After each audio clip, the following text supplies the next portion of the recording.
안녕하세요. 책 함께 읽기 35번째 시간입니다. 오늘 함께 읽을 책은 제인 구달의 생명, 사랑, 10계명입니다.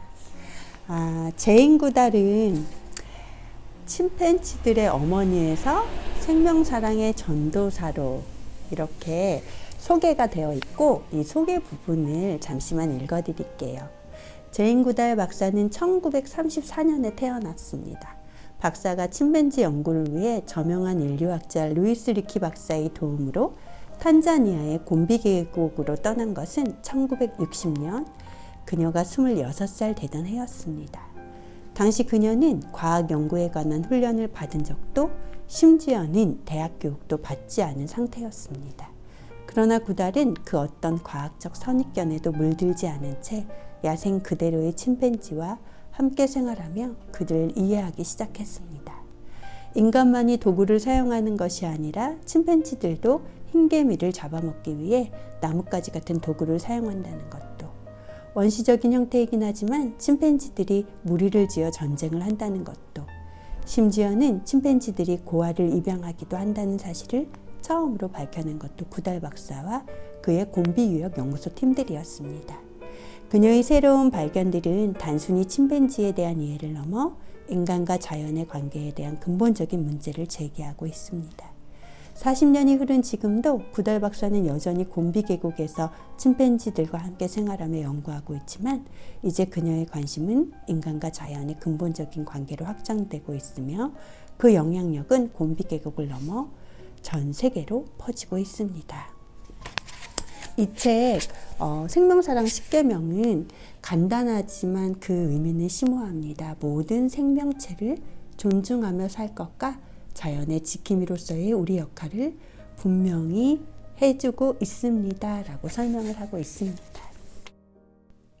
아름다운 지구를 구하는 생명사랑의 실천이라는 서문 부분 중에서는 이런 내용이 있습니다. 여기서 우리는 아이들과 모든 사람들에게 동물들에 대한 동정심과 그들이 살아가는 곳을 소중히 여기도록 가르치는 것이 보다 안전하고 관용이 넘치는 세상을 만든다는 이야기를 하려고 한다.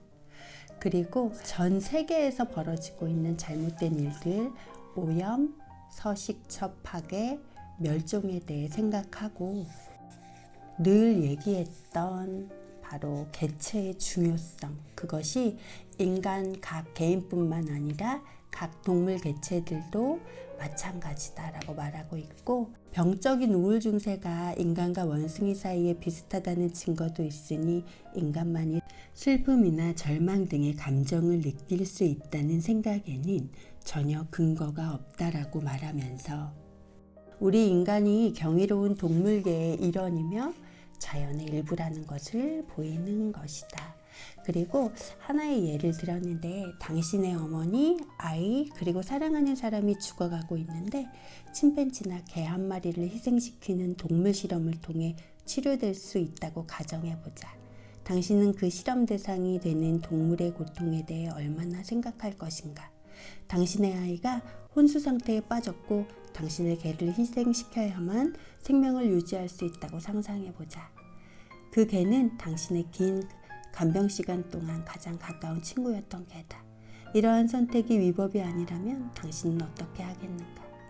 다른 사람들이 당신에 대해 어떻게 생각할까에 따라 당신의 선택이 달라질 것인가? 이 질문들에 대한 답은 결코 쉽지 않다. 그러나 당신이 어떻게 느끼고 어떻게 행동할까를 상상해 보는 것, 그리고 더 중요한 것은 왜 그럴 것인가를 생각해 보는 것은 분명 가치가 있다. 제인 구달은 동물과 자연에 대한 학대를 접고 동정과 사랑으로 인간이 자연과 함께 평화롭고 조화되어 살아갈 수 있는 세상을 점차 만들어가고 있다라고 말하면서, 뜻있고 정열적인 동물 애호가들이 타인들의 사고방식을 바꾸기 위해서 사람들을 지나치게 매도하는 것을 우리는 너무도 자주 목격한다. 이때 서로 상대의 의견을 너무 무시해버리곤 한다. 어떻게 하면 상대에게 반박할 수 있을까 하는 궁리에 너무 바쁜 것이다. 이러한 태도는 전혀 도움이 되지 않는다. 단지 자신들의 의견만 고집하게 될 뿐이다 라는 말도 했습니다. 그리고 마치 의학 연구실에서 일하는 사람들처럼 동물이 받는 고통은 정당하다고 생각하여 그에 대해 무심히 넘어가는 건데, 만약 사람들이 잠시 멈춰 생각해 보기만 한다면 엄청난 신경의 변화를 겪을 수 있을 텐데 말이다 라고 말하고 되어 있습니다. 그리고 우리는 지금 환경을 엄청나게 훼손하고 있고 그로 인해 동물들에게도 심각한 파괴의 힘을 미치고 있다. 바로 진보라는 명목 아래 말이다. 이미 부유하고 필요한 양보다 훨씬 더 많이 소유하고 있는, 그렇지만 더 많이 요구하고 있는 사람들의 경제적 이득을 위해서 말이다. 그런 동안 엄청난 속도로 늘어나는 인간 개체군은 점점 감소하는 자연 자원을 더 많이 요구하게 되었다. 그러면서 온실효과 또 북극곰이 갈수록 건강 상태가 나빠지고 있는 이유들을 설명하면서 이렇게 말합니다. 이 책의 10가지 계명은 단지 우리 마음속의 얼음을 녹이기 위한 것만은 아니다. 우리가 이 10계명을 생활 속에서 실천한다면 우리의 관점이 달라질 뿐 아니라 이 지구상에서 살아가는 방식이 달라질 것이다. 이 10계명은 간단하지만 그 의미는 심오하다. 한마디로 요약하자면 10계명은 모든 생명체를 존중하며 살 것에 대한 내용을 담고 있고 자연 지킴이로서의 우리 역할을 분명히 해준다. 그리고 제인구달 연구소에서 루츠 앤드 슈츠 프로그램, 즉 뿌리와 줄기라는 뜻으로 제인구달이 전 세계 청소년들을 위해 만든 환경 및 인도주의적 프로그램입니다. 이 프로그램으로 동물들, 사람들, 그리고 환경을 좀 더 좋게 만들기 위한 활동을 계속하고 있다고 하고, 이 책 곳곳에 루츠 앤드 슈츠 프로그램들이 소개되고 있습니다. 한 사람도 빠짐없이 개인의 몫을 해내는 것이 얼마나 중요한지 깨닫게 되길 바란다. 세상에서 학대와 증오가 사라지고 동정과 사랑이 넘치도록 말이다 라고 말하고 있습니다. 다음은 옮기니 최재천님의 글인데, 이젠 행동으로 옮길 때입니다 라는 글입니다. 알면 사랑한다 라고 늘 말씀하시곤 했는데 이분의 글 중에 인상적인 부분입니다. 이 책은 동물들을 머리와 가슴 모두로 연구하고 사랑해온 대표적인 두 학자가 동물들에 대하여 보다 많이 알아가면서 어떻게 하면 그들을 더 사랑할 수 있게 되는지에 대한 구체적인 실천 방안 10가지를 제시한 책입니다. 저는 이것을 생명사랑 10계명이라 부르렵니다. 모세의 10계명을 가슴 깊이 새기고 사는 기독교인들처럼 저는 세상 모든 사람들이 이 생명사랑 10계명을 신앙처럼 떠받들고 살았으면 좋겠습니다. 우리 자연은 이제 더 이상 유리되거나 방치해 둘 수 없는 절박한 상황에 처했을 뿐 아니라 자연이 병들면 인간이 먼저 사라질 확률이 그만큼 높아지기 때문입니다. 우리 인간은 스스로를 가리켜 호모사피엔스, 즉 현명한 인류라고 축켜 세웁니다. 그러나 저는 우리 인간이 참으로 똑똑한 동물임에는 틀림없으나 결코 현명하다고는 생각하지 않습니다. 그래서 저는 제 연설에서 이제 우리를 호모 심비우스, 즉 공생인이라 부르자고 제안하여 많은 호응을 얻었었습니다. 이 지구상에서 무게로 볼 때 가장 성공한 생물 집단이 누군지 아십니까? 바로 식물입니다. 그 중에서도 꽃을 피우는 식물, 즉 현아식물입니다. 이 세상 동물들을 한데 다 모아도 현아식물의 무게에 비하면 그야말로 세 발의 피입니다. 그렇다면 숫자로 가장 성공한 생물 집단은 누구입니까? 두말할 나위도 없이 곤충이지요. 가장 성공한 이 두 생물 집단들이 너 죽고 나 살자식으로 물어뜯어서 성공한 것이 아닙니다. 꽃가루 바지를 통해 서로 손을 잡았기 때문에 화려하게 성공한 것입니다. 공생이 경쟁을 이기는 가장 현명한 길이라는 걸 우리는 이제 압니다. 황지우 시인은 길은 가면 뒤에 있다고 했습니다. 구달 박사와 배코프 교수가 걸어간 뒤로 이젠 분명하게 길이 나 있는 걸 저는 봅니다. 우리는 그 뒤를 따르기만 하면 됩니다. 이젠 행동으로 옮길 때가 되었습니다. 자연은 이제 우리를 기다려주기에는 너무도 지쳐 있습니다. 우리 스스로를, 그리고 우리가 몸담고 있는 이 아름다운 지구를 구하려고 일어선 당신에게 생명사랑 10계명을 안겨드립니다. 제1장 우리가 동물사회의 일원이라는 걸 기뻐하자 중에서의 한 부분입니다. 퍼스트 네이션의 지도자 댄 조지는 사람들에게 다음과 같이 말한다. 만약 여러분이 동물들에게 말을 건다면 그들도 우리에게 말을 건넬 것이고 우리와 동물은 서로를 알게 될 것입니다. 그러나 말을 건네지 않으면 우리는 동물들을 전혀 알 수 없게 됩니다. 알지 못하는 것은 두려워하게 되며 또 두려워하는 것은 파괴시키게 마련입니다. 첫 번째 계명에서는 동물들도 감정이 있으며 공포, 행복, 민망함, 분노, 질투, 사랑, 기쁨, 동정, 존경, 위안, 슬픔, 절망 등의 감정들은 인간과 똑같이 느낀다고 말하고 있습니다. 놀이의 즐거움도 알고 있고 민망해하는 원숭이도 소개하고 있습니다. 그리고 물론 분노와 짜증을 내기도 하고 사랑과 슬픔을 느끼기도 합니다. 이 장에 소개된 개에 대한 이야기를 하겠습니다. 아마도 개의 슬픔에 관한 이야기 중 가장 유명한 것은 그레이프라이어스 바비의 이야기일 것이다. 존 그레이는 1850년대 사람으로 스코틀랜드 에든버러의 경찰관이었고 그에게 바비는 스카이 테리어 종이었다. 존은 1858년에 결핵으로 죽었고 그레이프라이어스 교회 묘지에 묻혔다. 장례식이 끝나자 바비는 존의 무덤으로 가서는 14년 동안 그 자리를 떠나지 않았다. 바비는 그레이와 같이 점심을 먹던 식당도 들르곤 했지만 밥을 먹으면 곧장 무덤가로 돌아갔다. 바비는 1872년에 죽었고 그 주인 곁에 나란히 묻혔다.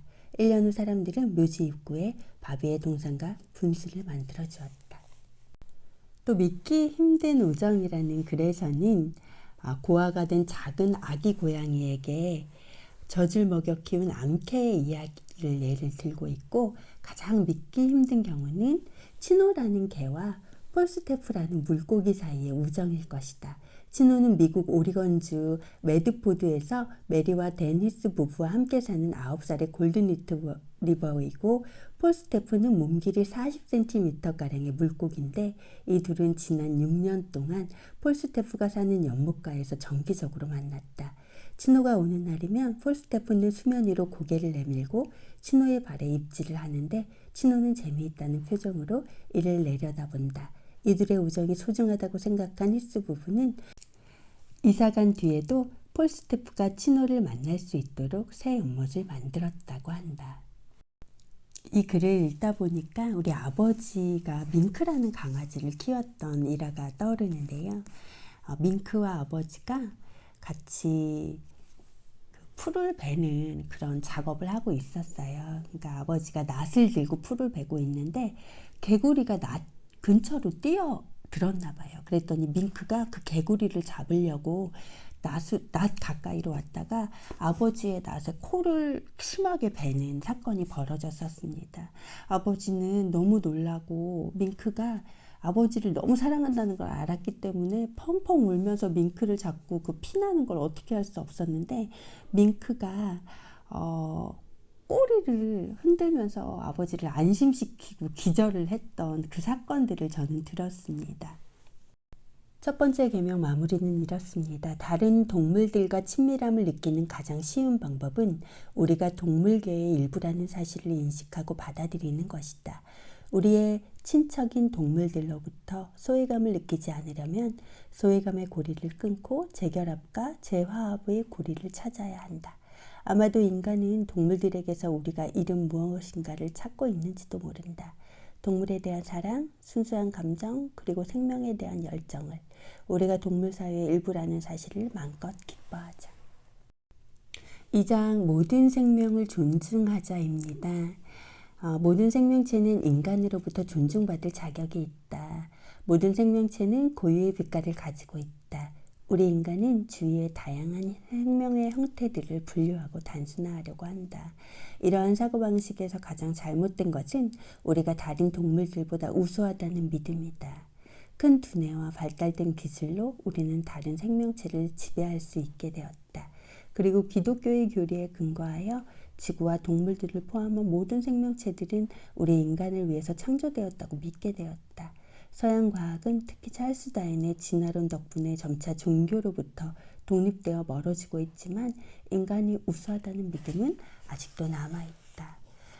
사람들은 꼬리말 원숭이 새끼들을 데려다 이를 다 뽑은 후 반신불수인 사람들의 도우미로 훈련시키기도 한다. 침팬지에서부터 쥐에 이르기까지 수없이 많은 동물들이 실험실에서 연구 대상이 되어 약품이나 백신의 임상실험, 질병 연구, 우주여행의 영양조사, 그리고 심지어는 단순히 신체의 기능을 알아보기 위한 실험 등에 쓰이고 있다. 우리는 다음 세대를 가르치기 위해 동물들을 해부하거나 동물원 안에 가두고 박제로 만들어 박물관에 전시한다. 우리 자신을 기쁘게 하려고 가끔은 아주 잔인하게 그들을 훈련시킨다. 그리고 말도 안 되는 일이지만 끝없이 불어나는 인간 집단을 먹이기 위해서 그들을 가두어 기른다. 동물들에게 이름 붙이기라는 글에서는 이런 내용이 있습니다. 연구 대상에게 이름을 붙여주는 것이 적절하지 못하다는 것을 나는 알지 못했다. 이름 대신 숫자를 붙여주어야 더 과학적이라는 것이었다. 말문이 막힐 노릇이었다. 나는 침팬지들이 내 연구 대상이 아니라 고유한 성격을 가진 하나의 생명체라고 생각했다. 나는 그들에 대해서 배우는 것이 아니라 그들에게서 배우고 있었다.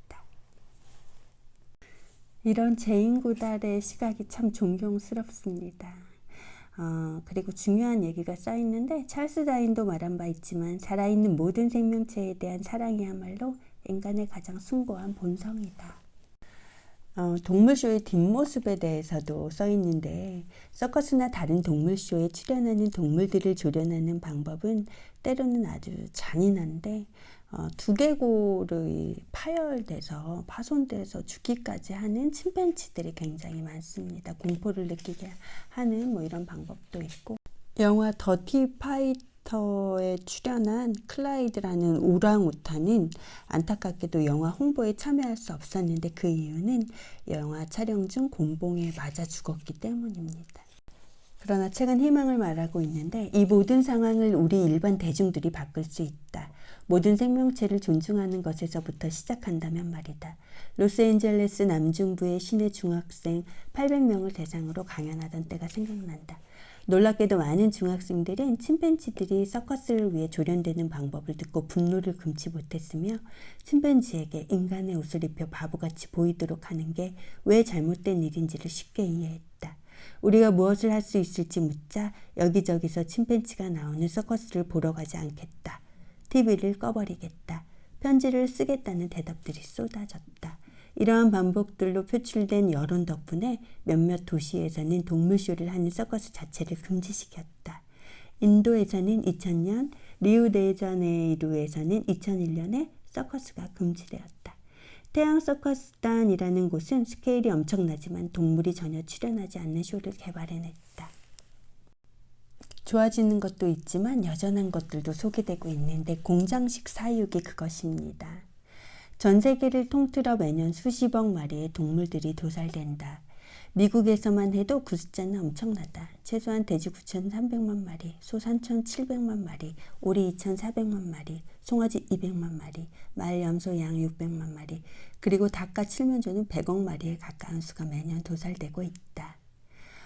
이렇게 말하면서 음식으로 소비되는 수십억의 생명뿐 아니라 육류 생산에 따른 엄청난 쓰레기 처리에 대한 문제도 있다. 콜로라도 주립대학의 연구에 따르면 450kg의 소 한 마리가 매일 27kg의 배설물을 만들어내는데 이것은 연간 11톤에 해당한다. 이런 연구 자료를 소개하면서 이를 모두 합산하면 미국의 육류 동물은 매년 20억 톤가량의 분뇨를 만들며 이는 대충 걸러져 대부분 하천, 호수, 그리고 상수원으로 흘러들어간다. 이것은 인간이 만들어내는 분뇨의 10배에 해당하는 양이다. 그것뿐만 아니라 인간이 먹기 위해 기르는 동물들은 다양한 호르몬이나 항생제로 살찌우는데 멕시코의 한 소녀가 5살의 나이에 유방이 발달한 충격적인 사건이 있었는데 호르몬을 지나치게 많이 먹인 닭을 먹었기 때문인 것으로 보이고 또 암탉과 칠면조는 정신이 말짱한 상태에서 전기 쇼크를 받거나 끓는 물에 넣어지거나 전기가 흐르는 욕조에 담겨 죽음을 맞고 가끔 섞여 들어오는 갓난 새끼 병아리들은 플라스틱 자루에 던져져 질식사하고 돼지나 소는 머리를 세게 맞아 기절한 상태에서 거꾸로 매달려 일렬로 도살장으로 향하고 이런 것들은 우리가 좀 많이 생각을 해봐야 되는 부분입니다. 또 다른 예로 모피를 입는 것에 대해 얘기하고 있는데 미국에서만 한 해 700에서 800만 마리의 동물들이 모피용으로 도살된다고 합니다. 전 세계적으로는 모피용으로 2,800만 마리가 사육되며 760만 마리가 포획되는 것으로 알고 있고, 북극의 토착민들을 제외하면 추위로부터 살아남기 위해 동물 가죽을 걸쳐야 했던 시대는 이미 지난 지 오랜데, 대부분의 사람들은 합성 섬유로도 충분히 추위를 피할 수 있는데, 만약 패션 디자이너, 모델 그리고 모피를 사는 사람들에게 강철 덫에 발이 걸려 몸부림치고 있는 동물의 모습이나 사육된 동물들을 잔인하게 죽이고 가죽을 벗기는 장면을 억지로 보여주거나 그 동물들의 울부짖음을 들려준다면 상황은 달라질 것이다. 그중 몇 명이나 나는 감수성이 너무 예민해서 그런 끔찍한 것은 상상조차 하기 싫다면서 돌아설 것인가? 그리고 계속해서 모피 패션쇼를 보러 가거나 모피를 살 것인가? 라는 질문을 던지고 있습니다. 그뿐만 아니라 모든 생명을 존중하자, 이 두 번째 계명에서는 실험대에 오르는 동물들도 예를 들고 있습니다. 그리고 마무리는 이렇게 합니다. 우리가 연민과 사랑을 마음에 품고 동물 세계를 대할 때, 그리고 그들의 삶을 존중할 때 우리의 태도는 바뀔 것이다. 모든 생명체는 신성하며 우리가 그들을 사랑하고 아낄수록 우리는 점점 더 조심스러운 태도를 가지게 될 것이다. 조심스럽다는 건 가둬놓거나 방망이로 머리를 치거나 학대하지 않는 것일 겁니다. 3장 마음을 열고 겸손히 동물들에게 배우자에서는 동물과 자연이 우리를 치유한다라고 말하고 있는데, 동물의 치유 능력에 대해 이야기하면서 동물 중에서도 개는 노인과 병자와 정서장애를 가진 사람들의 치료에 막대한 도움을 주며 고양이나 돌고래 등도 많은 도움이 된다. 정서불안 환자들은 어항 속의 물고기를 보면 진정된다. 누구나 숲이나 꽃밭 넓은 들판, 특히 지적 있는 새들 가운데 있을 때 평화가 가슴속으로 스며들어 온다는 것을 알고 있을 것이다. 우리는 자연과 동물들에 대한 깊은 심리적 욕구를 갖고 있다. 아나톨 프란스가 말한 바와 같이 동물을 사랑하게 되기 전까지 그 사람의 영혼 일부는 아직 잠자고 있는 상태다. 이렇게 말했는데, 개들과 여러 동물들은 순수한, 또 있는 그대로의 존경, 겸손, 동정, 믿음, 그리고 사랑을 가져다주고 우리는 그들에게서 많은 것을 배워야 한다라고 말하고 있습니다. 네 번째 계명, 아이들이 자연을 아끼고 사랑하도록 가르치자에서는 앞서 말했던 루츠 앤드 수츠 프로그램이 소개되고 있습니다. 동물을 존중할 줄 아는 가족과 자란 아이들, 특히 동물을 가까이 하며 자란 아이들은 커서 동물을 친절히 대할 줄 알며 사랑과 동정을 지닌 사람이 된다. 겉으로는 정상적으로 보이지만 동물을 학대하는 가정에서 자란 아이들은 심각한 정서장애를 보이는 경우가 있다. 대량학살범, 연쇄살인범 혹은 다른 정신질환자의 어린 시절을 들여다보면 동물을 심하게 학대한 경험을 찾아볼 수 있다. 따라서 아이와 동물 사이의 관계는 동정과 친절을 배울 수 있는 기회가 되기도 하며, 또는 반대로 그 아이에게 정신질환이 있음을 드러내는 증거가 되기도 한다. 제인구달 연구소에서 루츠 앤드 슈츠 프로그램이 시작된 것은 바로 어린 아이들에게 그 환경 지킴이가 되도록 배우게 하고 싶어서인데, 어린이들이 동물의 참모습을 제대로 알고 그들을 어떻게 보존할지 배우도록 돕는 일을 하는 것입니다. 동물 행동과 환경에 대해 이야기하고, 그리고 기본에 깔린 철학은 간단하다 이렇게 소개하는데, 지식과 이해, 역경과 끈기, 사랑과 동정을 통해 모든 생명체를 존중하도록 변화시킨다는 것이다. 전 세계 루츠 앤드 슈츠 프로그램에 참여하는 학생들은 동물과 사람에 대한 존중과 동정심을 이끌어내는 다양한 프로젝트를 수행하고 있다. 이 중에는 집에서 기르는 동물에 대한 책임감을 강화하는 것, 다친 동물을 보살피는 것, 재활센터에서 일하는 것, 가축과 야생동물에 대해 배우는 것 등이 있다. 동물도 돕고 사람도 돕고 환경도 깨끗하게 하면서 말이다 라고 말하고 있고, 예를 몇 가지 프로그램 예를 들었는데, 루츠 앤드 슈츠 프로그램에서 일한 사람들이라면 누구나 4살짜리 꼬마들이 인간과 동물의 관계에 대해 매우 복잡한 개념을 갖게 되는 과정에 놀라곤 한다. 볼더의 루츠 앤드 슈츠 프로그램이 주관한 초등학생들을 대상으로 한 상상 실험 중 구명보트에 탄 개라는 실험이 있다. 한 구명보트에 3사람과 한 마리의 개가 있는데 다 탈 수 없어서 그중 하나가 보트 밖으로 던져져야 하는 상황을 가정하는 것이다. 되게 많은 사람들이 이 상황에서 어쩔 수 없이 개를 던져야 한다는데 동의한다. 왜냐하면 개보다는 사람이 느끼는 고통이 더 크며 개는 잃을 것이 별로 없기 때문이라 한다.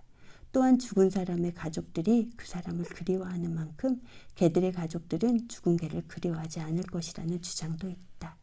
여러 가지 다른 주제들도 제기되어 활발한 논의가 전개된다.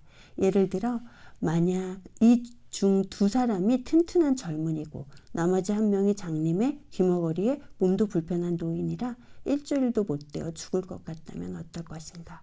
그 개는 튼튼하다고 가정하자. 이런 가정에 대해서 학생들은 매우 어려워하며 아마도 그 노인은 이미 충분히 삶을 살았고 앞으로 남은 날도 적음으로 그 노인이 희생될 수도 있다고 말한다. 이것은 매우 복잡한 사고의 결과이다. 학생들 모두 이런 결정이 그 노인이 쓸모없는 존재이기 때문이 절대 아니라고 생각한다. 그러나 결국 학생들과 많은 사람들은 어쩔 수 없이 사람의 나이와 다른 특징에 관계없이 개가 희생되어야 한다는 결론에 도달한다. 이러한 논의들은 생명의 가치와 질, 수명, 가족과 친구의 죽음에 대해서 생각하게 되는 계기가 된다. 그러나 가장 중요한 것은 다른 대안을 논의하기 전에 학생들은 아무도 희생하지 않는 방법은 없는지에 대해 생각해 본다는 것이다. 왜 누군가가 던져져야 하는데요? 라고 학생들은 질문한다. 상상 실험이 시작되어 누군가를 보트 밖으로 던져야 된다고 하면 안 할래요 라고 말하기도 한다. 이들은 진정 우리의 미래를 편안히 믿고 맡길 수 있는 사람들이다. 모두를 구할 수 있는 방법으로 학생들이 내놓은 아이디어 중에는 먹이를 던져주어 개를 보트 옆에서 헤엄치게 한다. 사람과 개가 번갈아 가면서 헤엄친다. 쓸데없는 신발이나 다른 물건들을 던져버려 무게를 줄인다. 보트를 잘라 2개의 뗏목을 만든다 등이 있다. 학생들 모두 개가 보트 밖으로 던져진다고 하더라도 그 개가 살 확률은 물에 빠진 사람이 살아남을 확률보다 높다고 생각한다. 정말 복잡한 추론이 아닐 수 없다. 또 다른 프로그램 하나입니다. 고맙습니다 프로젝트. 전 세계 루츠 앤드 슈츠 프로그램에서 어린이들이 수행하고 있는 활동 중에는 다음 문장에 빈칸을 채워넣고 그림을 그리는 작업이 있다. 나에게는 이러이러한 꿈이 있습니다와 이러이러한 일로 고맙습니다라는 문장이다. 콜로라도 볼더의 유치원 교사인 앨런 빌렉은 유치원 원아들을 대상으로 이 프로젝트를 시작했다. 아이들의 대답에는 동물과 사람 그리고 환경에 대한 관심이 드러나 있다. 내 꿈은 동물들이 먹을 것을 충분히 얻는 것이에요. 내 꿈은 우리 언니가 다치지 않는 거예요. 내 꿈은 2 동생을 하늘나라로 떠나보낸 우리 할머니가 너무 슬퍼하시지 않는 거예요. 내 꿈은 모든 사람들이 집을 갖는 거예요. 내 꿈은 넬슨 만델라를 만나는 거예요. 나는 지구가 고마워요. 나는 숲과 동물들이 고마워요. 나는 우리 가족이 고마워요. 나는 세상이 고마워요. 나는 주는 것이 고마워요. 마지막 문장은 한 유치원 원아가 노숙자에게 샌드위치를 주는 그림 옆에 써있던 문장이다. 울컥하네요. 많은 어린이들의 꿈과 그들이 고마움을 느끼는 것들은 우리가 어겨서는 안 될 믿음에 대한 것들이다. 어린이들은 배고픈 사람들에게 먹을 것을 나누어 주지 않고 동물들을 학대하고 쓰레기를 버려 환경을 오염시키는 것은 잘못이라고 생각한다. 어른들도 꿈꿔야만 한다로 마무리하겠습니다. 자연학자 브렌다 피터슨이 실시한 조사에서 80%의 어린이들이 동물에 대한 꿈을 갖고 있는 반면 같은 생각을 가진 어른은 20%에 불과한 것으로 나타났다. 브렌다 피터슨은 어른도 동물에 대해 생각하도록 일깨워야 할 뿐 아니라 어른에게 인간의 생득권인 꿈꿀 수 있는 권리를 되찾아줘야 한다고 주장한다. 어린이의 생명력과 그들이 평생 간직하며 지켜나갈 동정과 사랑의 약속은 이 세상을 더 나은 곳으로 만들기에 충분할 것이다. 우리 어린이들이 자연을 존중하도록 가르치자. 오늘은 여기까지만 하겠습니다. 5번째 계명 가지고 다음 시간에 오겠습니다. 책 함께 읽기 35번째 시간 끝까지 들어주셔서 감사합니다.